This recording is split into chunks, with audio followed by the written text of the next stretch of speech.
Coucou, j'espère que vous allez bien. Donc aujourd'hui on se retrouve pour une vidéo un petit peu exceptionnelle. C'était la vidéo que je devais vous poster vendredi qui sera postée aujourd'hui. Cette vidéo traite, comme vous l'avez vu dans le titre, de l'entretien des plantes en hiver. Il y aura des astuces pour les personnes qui seront très débutantes. Et il y aura des astuces aussi pour les personnes qui sont un peu plus expérimentées. Cette vidéo va se découper en 5 parties, plus des petites choses qu'il faut mettre en place qui pour moi ne rentrent pas forcément dans des catégories. Et puis je vais vous parler un petit peu de mon expérience personnelle. Après, si j'ai oublié certaines choses, n'hésitez pas à le dire en commentaire. N'hésitez pas à échanger aussi votre expérience, ce qui marche pour vous, ce qui ne marche pas pour vous. Prenez des pincettes aussi dans ce que je vous dis.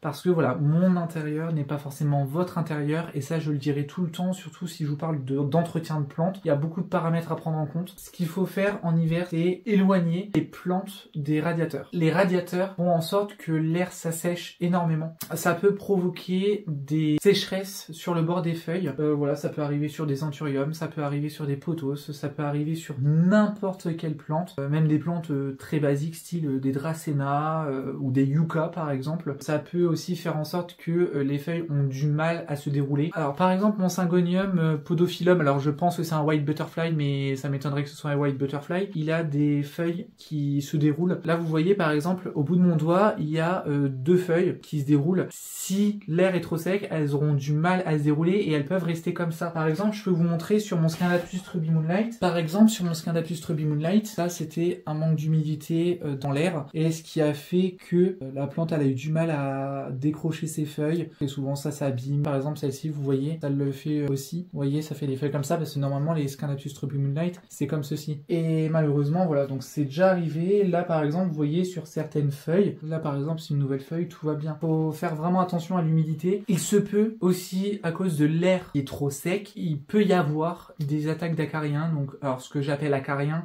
c'est les araignées rouges et les thrips. Pour les personnes qui sont un peu plus expérimentées ou les personnes qui ont le budget, vous pouvez investir dans un humidificateur. Alors, on va parler de l'arrosage, parce que voilà, ça va tellement vite en fait à tuer une plante à cause de l'arrosage en hiver. C'est même plus souvent le cas en hiver qu'on tue une plante plutôt qu'en été. Je peux pas vous donner de fréquence d'arrosage. Clairement, c'est impossible que je puisse vous donner une fréquence d'arrosage. Il y a énormément de facteurs à prendre en compte. Il y a le substrat, la température de votre pièce, l'humidité ambiante, qui fait que un substrat sèche plus ou moins lentement. Il y a aussi tout ce qui est la lumière aussi, donc ça on en parlera juste après, parce que voilà, plus une plante a de lumière, forcément plus elle va grandir, et plus voilà, le substrat va sécher assez rapidement, parce que les racines vont croître. Il faut aussi, et ça je pense qu'il faut aussi prendre en compte, c'est aussi le type de plante. Et il y a aussi le matériau dans lequel est la plante. Si la plante est dans un pot en terre cuite, ça va forcément sécher beaucoup plus vite que si c'est dans un terreau plastique. Personnellement, j'ai des pots en plastique, je privilégie les pots transparents. Alors après, il y a encore certaines plantes qui sont dans des pots opaques. Plus le temps passe et plus j'essaye d'aller vers les pots transparents, parce que voilà, je trouve que j'arrive mieux à gérer le dosage et je trouve que c'est quand même mieux. Pour savoir si vous avez besoin d'arroser, je vous conseille de mettre votre doigt. Voilà. Comme ça, de mettre votre doigt, et voilà, si c'est sec, alors moi je dirais aux 3/4, je trouve que les plantes détestent s'il n'y a plus d'eau, s'il n'y a plus rien, les racines elles vont sécher, et si vous allez arroser elles vont pourrir. Donc c'est pour ça que je préfère toujours qu'il y ait encore un tout petit peu d'humidité. Par contre arroser abondamment. Une plante tropicale, il y a la pluie, et ensuite il y a des périodes de sécheresse, et ça repleut. En fait c'est comme ça que les plantes tropicales elles vivent, parce qu'il faut pas oublier que les plantes qu'on a à la maison, ce sont des plantes tropicales que forcément on cultive à l'intérieur. Il y a aussi, vous savez, l'histoire de la baguette, par exemple, de la baguette en bois. Si elle ressort noire et humide, ça veut dire qu'il n'y a pas besoin d'arroser. Si elle ressort toute sèche, c'est qu'il y a besoin d'arroser. Chacun son point de vue là-dessus. Et puis, il y a aussi un moyen tout bête, où il n'y a pas besoin de matériel, c'est de prendre votre pot. Ne jamais utiliser le cache-pot ou la soucoupe comme moyen d'arrosage, je vous le déconseille. Ensuite, on va passer au point de la lumière. Il y a des lampes horticoles qui existent. Ça après voilà, c'est si vous avez le budget, si vous avez la place,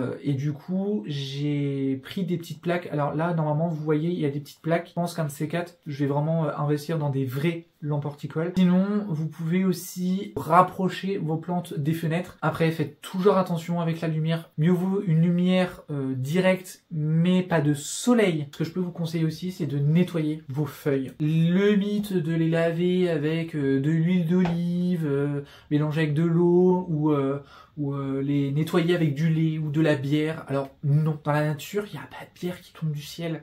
Voilà, il n'y a pas du lait qui coule du ciel, et clairement ça n'existe pas. Je vous conseillerais soit de doucher vos plantes, vous douchez au-dessus et vous douchez en dessous déjà de vos plantes. S'il n'y a pas assez de lumière, la plante elle va pas faire de photosynthèse. Si vous douchez votre plante, vous faites attention de le faire le matin de préférence, parce que le problème c'est que le soir, comme normalement la température redescend un petit peu, il se peut qu'il y ait des maladies cryptogamiques, alors je crois que ça s'appelle comme ça, du fongique en fait, des champignons. Et c'est pas du tout ce qu'on veut sur les plantes. Fertilisez vos plantes. Je vous conseille de fertiliser vos plantes. Alors limite, si vraiment vous n'avez pas beaucoup de lumière, si vous n'avez pas beaucoup voilà, c'est vraiment sous réserve des conditions adéquates. Mais si vraiment vous n'avez pas les conditions idéales, ne fertilisez pas vos plantes. Ne fertilisez surtout pas une plante malade, ça ne va pas la faire revivre, c'est pas vrai. Je pense que le seul truc qui pourrait les aider, c'est limite de l'engrais racinaire, alors pas de l'engrais mais un stimulant racinaire pour vraiment renforcer la plante. Moi c'est ce que je fais. Alors à la base je mets 2 fois de l'engrais Osmocote. Alors après est-ce que je vais changer ou pas, je ne sais pas. Moi je mets de l'engrais spécial rosier en Osmocote. Voilà, j'en mets pas beaucoup parce que c'est quand même assez puissant. NPK déjà c'est déjà bien. Après vous pouvez aussi rajouter des additifs. Ne fertilisez pas à chaque arrosage, hein, ne changez rien de ce que vous faites en été.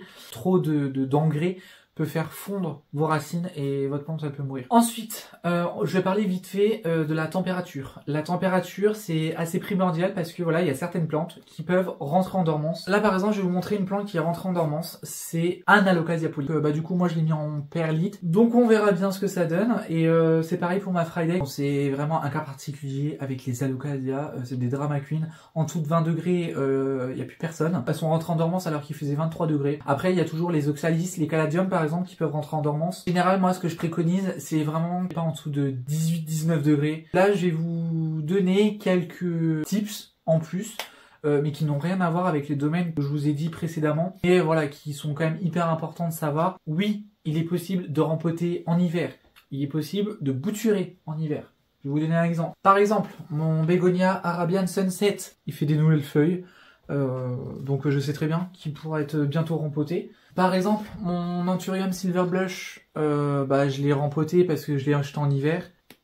Voilà, vous avez des racines là, il y a des racines juste ici.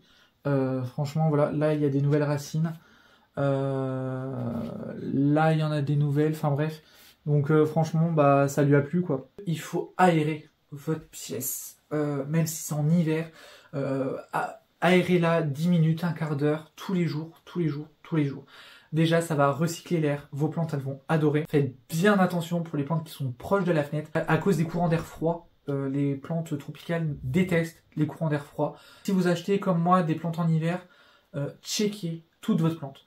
Moi, dès que la plante, elle arrive dans la maison, je la rempote totalement.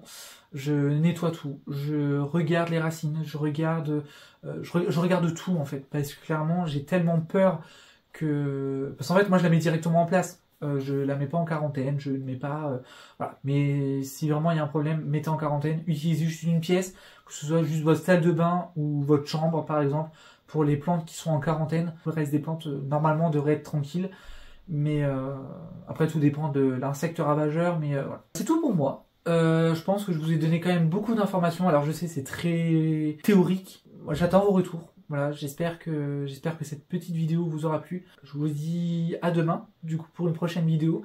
Et en attendant, prenez soin de vous. Salut!